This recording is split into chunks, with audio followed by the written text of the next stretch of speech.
Henshin! Halo guys, mohon maaf ya, di video kali ini Ana nggak pakai facecam dulu karena kondisi badan lagi ambruk karena kelelahan. Jadi ini adalah video kelima setelah 4 hari berturut-turut kemarin kalian dihidangkan dengan 4 video yang isinya itu pembahasan semua ya. Jadi semoga tetap pada semangat ya guys, walaupun hasil Ana sekarang ambruk juga akhirnya. By the way, langsung 2 episode yang bakalan Ana bahas di video kali ini. Siapa tahu dengan hanya audio dan beberapa klip gambar seperti zaman dulu Ana bahas-bahas, kalian bisa fokus ke beberapa pembahasan teori yang penuh misteri di spin-off ini. Jadi untuk yang berikutnya, kita tinggal fokus ke final episode Revise the Mystery ini alias episode 5. Yang Ana bahas di sini episode 3 dan juga episode 4. Lumayan nih, pembahasannya 2 episode ya. Sekalian kita juga recap-recap semua yang sudah terjadi di spin-off ini. Sebelumnya teman-teman, nih kalau kalian ya pengen ganteng seperti aktor Kamen Rider atau bahkan seperti Iki yang keren ya di spin-off ini, nah langsung aja simak nih. Sebelum kita mulai ke pembahasan, Ana ada info penting nih buat kalian semua. Jadi beberapa hari yang lalu, Ana tuh dapat paketan face care dari Scarlett dan juga produk terbaru mereka yaitu Glow Toning Serum. Nah, setelah coba pakai beberapa hari pakai ini, Ana tuh ngerasa kalau wajah Ana tuh makin cerah dan juga bekas-bekas jerawat memudar. Pokoknya makin glowing kayak siapa ya? Kayak Hiromeka Dota lagi, enggak? Kayak Iki sekarang ya. Oke teman-teman, sekarang Ana bakal kasih tahu step-step cara pemakaiannya. Jadi untuk pertama, kalian cuci muka yang bersih pakai brightening facial wash-nya. Nah, udah beres nih cuci muka. Jadi langsung aja kalian pakai tonernya, kalian tetes ke telapak tangan, terus kalian tepuk-tepuk aja ke muka kalian sampai merata ya. Nah, untuk yang ketiga, lanjut ke serumnya nih. Untuk serumnya ini kalian tetesin aja 2-3 tetes ke wajah kalian di sini. Terus kalian langsung aja usap sampai merata semuanya lalu diamkan. Nah, untuk yang terakhir nih, lanjut ke night creamnya. Jadi di sini untuk night creamnya kalian ambil aja secukupnya, terus usap ke seluruh wajah dan biarkan sampai menyerap. Sebelum memakai produk Scarlett ini, ada baiknya kalian itu melakukan tes alergi terlebih dahulu ya guys.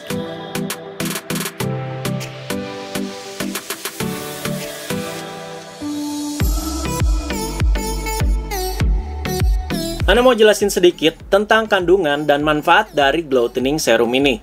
Pertama, ada tranexamide acid yang berfungsi untuk melindungi kulit dari sinar UV serta meredakan peradangan kulit. Lalu ada niacinamide yang berfungsi untuk melembabkan kulit, menyamarkan noda hitam dan mengendalikan produksi minyak pada wajah. Ada juga geranium oil yang berfungsi untuk menyamarkan garis halus serta mengencangkan kulit dan memperlambat penuaan. Yang terakhir, ada allantoin yang kaya akan antioksidan sehingga mampu merangsang pertumbuhan kolagen pada kulit. Glow Toning Serum ini tuh bisa dicampur dengan Brightly Ever After Serum atau Acne Series Serum guys. Pokoknya ya guys, Ana mau rajin pakai Glow Toning Serum ini tuh biar makin tampan. Glow Toning Serum ini juga sudah terregistrasi di BPOM ya guys. Harganya juga sama seperti produk face care Scarlett lainnya, yaitu hanya Rp75.000 saja per produk. Kalian bisa langsung aja order, di Line ada di @scarlett_whitening, ada di Shopee juga Scarlett_whitening, ada di Shopee Mall Scarlett Whitening Official Shop, dan juga langsung aja WhatsApp ke 087700353000 ya guys. Jadi kalian itu tim pakai skincare atau nggak pakai skincare nih? Karena Ana langsung bahas 2 episode sekaligus, pembahasan Ana langsung to the point aja ya. Nah, pendapat dikit nih sebelum mulai. Menurut Ana nice sih ini ya. Bisa dibilang sampai episode 4 udah puncaknya tuh. Dimana episode 5 kita tinggal lihat eksekusi bagian akhirnya itu seperti apa. Karena kasusnya itu sudah terpecahkan ya, terutama di episode 4. Dan dari dasaran kasus sampai ke puncaknya juga menurut Ana enak banget untuk diikuti dan juga tertata bagus setiap bagiannya. Oke, langsung aja ya. Jadi identitas dari Sword Ryumyudo yang menggunakan Faistam ternyata adalah si bapak tukang kebun bernama Pak Hanawa. Rasanya untuk bagian ini masih gampang lah ya buat kita para penonton. So easy ya. Karena memang si bapak tukang kebun dari awal spin-off juga sudah mencurigakan ya. Gelagatnya dan juga body language-nya. Nah, Hiromeka Dota ternyata masih hidup. cuman sekarat doang ya. Tapi kenapa pembawaannya itu seperti kayak orang udah mau mati, plus teriakan Ikki yang mendukung juga. Hirome-san! Identitas Pak Kamiya juga terkuak. Ternyata dia adalah Kaido dari Kamen Rider Faiz alias Orphonok ya. Nah, gara-gara dia Orphonok, semua tuduhan yang arahnya pasti ke dia. Wah, Orphonok monster nih, udah pasti nih orang nih pelakunya ya. Jadi dia yang dituduh terus gitu. Nah, sekarang kita lanjut ke bagian yang menariknya, yaitu soal si ilmuwan gila aka Mato Scientist yang akan ditemui oleh Terry Ryu dan juga George Karizaki. Nah, di bagian ini menurut Ane sekali lagi yang paling menarik ya. Di bagian ini Ane fokus banget nontonnya karena di bagian ini memang membongkar dasar tujuan dari si antagonisnya. Kemarin banyak yang nebak-nebak, jangan-jangan ini si Mato Scientist ini si Katsuragi Takumi ya, ilmuwan iblis juga. Ya, Ane juga ngarepnya ke situ sih karena udah ada beberapa case yang comeback kan di spin-off ini ya. Tapi ternyata bukan. Jadi ilmuwan ini karakter baru bernama Ueshima Sogo ya. Sayangnya si mad scientist bernama Ueshima Sogo ini tuh sudah meninggal. Dari perkataan George katanya kepintarannya itu sampai bisa nyaingin si George ya. Nah, kalau di atasnya lagi, di atasnya mereka berdua ini ya ada bapaknya George lah, yaitu si Masumi Karizaki. Sebelum George masuk Phoenix, si Ueshima dan George itu seperti kayak pernah bekerja bersama dalam sebuah penelitian. Nah, karena kecerdasan mereka, George itu masuk Phoenix. Tapi si Ueshima ini meninggal, sehingga penelitian yang mereka kerjakan ini yang nggak dilanjut lagi. Dan di laboratorium bekas si Ueshima, George dan si Terui ini banyak menemukan barang-barang bukti seperti blueprint dari Faiz Tam dan juga dokumen-dokumen mengenai monster-monster yang ada di serial Kamen Rider seperti Fangayar, Orphonok, Infest, Dopan, Smash, dan lain-lain. Ini bisa jadi tambahan-tambahan info buat serial Revice nih. Jadi penelitian George itu kan berfokus dengan iblis yang bersemayam dalam tubuh manusia. Dan untuk ngebebasinnya, digunakanlah Faiz Tam dengan DNA berbagai macam makhluk hidup. Makanya Faiz Tam rata-rata ya makhluk hidup, terutama hewan semua. Eagle, mammoth, kong, pitera, dan lain-lain, banyak ya. Nah, Ueshima ini sama aja, tapi bukan pakai DNA makhluk hidup, melainkan para monster di Kamen Rider. Jadi kalau orang pakai Faiz Tam yang dikembangkan oleh si Ueshima ini, ya dia jadi monster. Begitu toh ya. Nah, gimana Ueshima ngambil DNA para monster ini? Kalau si George kan tadi dari makhluk hidup. Rahasia paling besar di lab ini tuh terungkap. Ternyata banyak bagian-bagian tubuh monster yang disimpan oleh Ueshima dan diambil DNA-nya. Sampai ada kepala Gronggi yang badak di situ tuh ya, yang dikuga itu ya. Ada 10 sampel monster di sini. Jadi 9 itu sudah komplit. Ada yang belum didapat satu lagi, yaitu sampel DNA dari Orphonok, monster dari Kamen Rider Faiz. Nah, kenapa monsternya ini cuman 10? Monster di Ryuki mana? Undead mana? Makamo mana? Dan lain-lain mana? Nah, monster-monster ini juga ada kategorinya guys, yaitu manusia yang berubah jadi monster di serialnya masing-masing.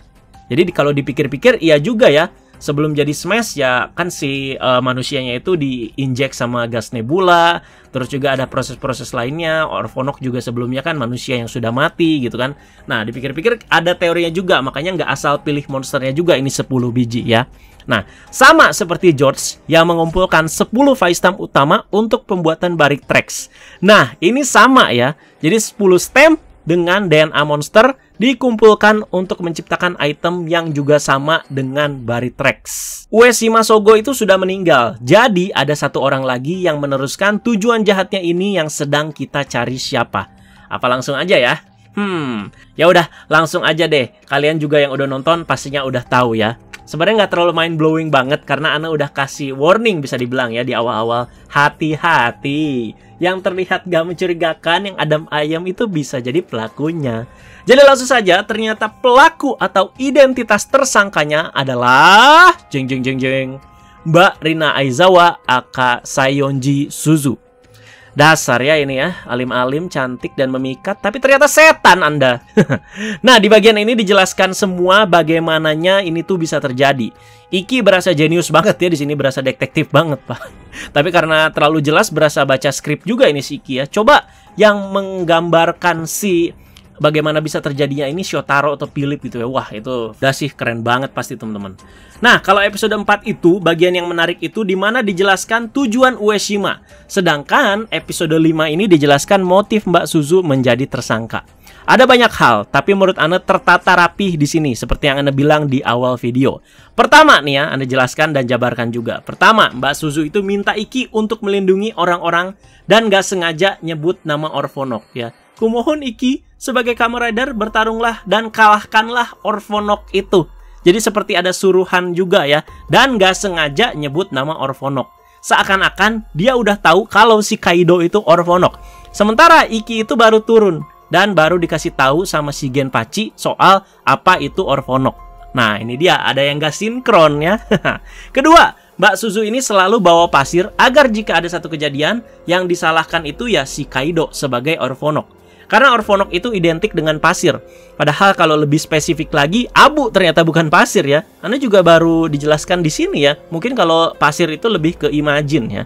Nah, karena nanti semua tuduhan itu ya pasti ke Kaido. Semua orang itu nyalahin dia. Seperti yang sudah terjadi ketika Kaido itu ditangkap, dia disalahkan sama orang-orang yang ada di penginapan itu ya. Nah, nanti nunggu si Iki ini ngalahin si Kaido. Udah si Kaido ini kalah, Mbak Suzu ini bisa ambil sampel Orphonoknya untuk diambil DNA-nya dan bisa komplit project 10 stem itu. Nah, itu kan BTW kan projectnya mirip Baritrax ya. Ternyata hasil jadi itemnya juga sudah diperlihatkan di episode 4. Memang mirip Baritrax, cuman di repaint teman-teman ya. Malah kalau Anda lihat sih kayak di build tuh Crocodile Crack Full Bottle ya. Kalau kalian lihat warnanya juga ungu-ungu begitu dan ada kayak retakannya gitu. Oke, Pak Gondawara nih. Pak Gondawara juga dibunuh udah dari lama ya, di episode 1 ya bisa dibilang. Cuman di set itu seakan-akan dia dibunuh pas si Mbak Suzu sama si Pak Hanawa itu lagi di bawah, pas lagi ngobrol sama si Iki. Jadi dibunuhnya itu sama si Pak Hanawa sebagai Sword Roimyude ya. Pastinya dia juga ada kong kali kong sama si Mbak Suzu. Terus ya mereka berdua itu tinggal ngeset si TKP-nya. Ada pasir lah, terus juga ada pecahan gelas. Yang gilenya itu meja yang ada vas bunganya itu diganjel sama es dong. Jadi kan itu pasti mencair ya. Terus tiba-tiba jadi jomplang ya, mejanya jatuh gitu. Nah terus juga pas guntur jebret, udah deh. Seakan-akan itu ada yang bunuh ketika si mejanya jatuh dan si vas bunganya pecah. Jadi Gondawara itu dibunuh ada alasannya. Gondawara itu dibunuh karena ngejual stem dan menguangkan penelitian tanpa sepengetahuan Mbak Suzu. Jadi si Gondawara juga dibikin jadi Deadman ya, kayak Deadman fase 2 gitu, juga buat mancing si Iki aka Kamen Rider Revice ini ke mansion.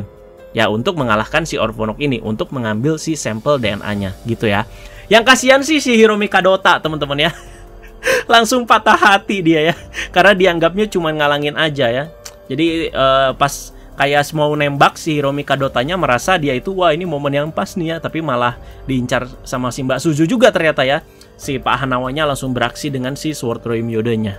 Si Mbak Suzu juga sengaja ngerawat Hiromi biar bisa ngerebut balik stem Roimyude yang ada di tangan Hiromi. Karena kan si Hiromi sebelum sekarat ini as Kamen Rider Demons itu dia mengalahkan si Sword Roimyude aka si Pak Hanawa. Nah, apakah Mbak Suzu itu kekasihnya Ueshima gitu ya? Lalu dengan cara ini dia itu ingin membangkitkan Ueshima kembali. Soalnya si George dan si Teruya Ryu juga membahas soal kebangkitan-kebangkitan ini. Selain ada apa ya yang selaras dengan si teori Baritrax-nya. Patut ditunggu episode 5 yang akan jadi akhir spin-off ini. Anda sih nggak sabar ya. Jadi kita tunggu aja dan pastinya akan Anda bahas. Ya semoga sih Anda bisa bahas tepat waktu ya. Semoga minggu ini juga udah keluar teman-teman ya. Biasanya yang terjemahannya lama nih keluarnya ya. Jadi harus nunggunya lebih lama juga ya. Oke, jadi ditunggu saja teman-teman. Kita komentarin dulu. Jadi kalian juga boleh komentar dan prediksi juga. Kira-kira ada plot twist atau teori apa lagi kah? Dan juga kalian boleh kasih komentar soal episode 3 dan 4 ini ya. Dan menurut Anda sih ya, tadi Anda udah kasih pendapatnya ya. Jadi build up-nya bagus secara si dasaran antagonisnya dan juga si tersangkanya si Mbak Suzu itu ngeset-setnya itu ya kayak detektif Conan atau Kindaichi sih ini ya. Yaudah gitu aja guys, terima kasih banyak. Jadi sekali lagi tetap jaga kesehatan, tetap jaga kebersihan. Tenang aja, di sini Ana cuman ambruk ya, nggak kena omicrot ya. Ih, amit-amit dah sampai kena mah ya. Besok-besok masih banyak jadwal padat menanti, jadi ya harus segera sehat juga Ana teman-teman ya. Terima kasih sekali lagi, ayo kita komentarin soal Revise the Mystery ini. Teman-teman jangan lupa like, sharing, dan subscribe. Follow Instagram Ana di @reza_aksandri dan juga di @reza plus. Jangan lupa ada TikTok juga @reza_aksandri dan juga jangan lupa subscribe channel kedua Ana yaitu Reza Alex. Thank you guys, bye-bye.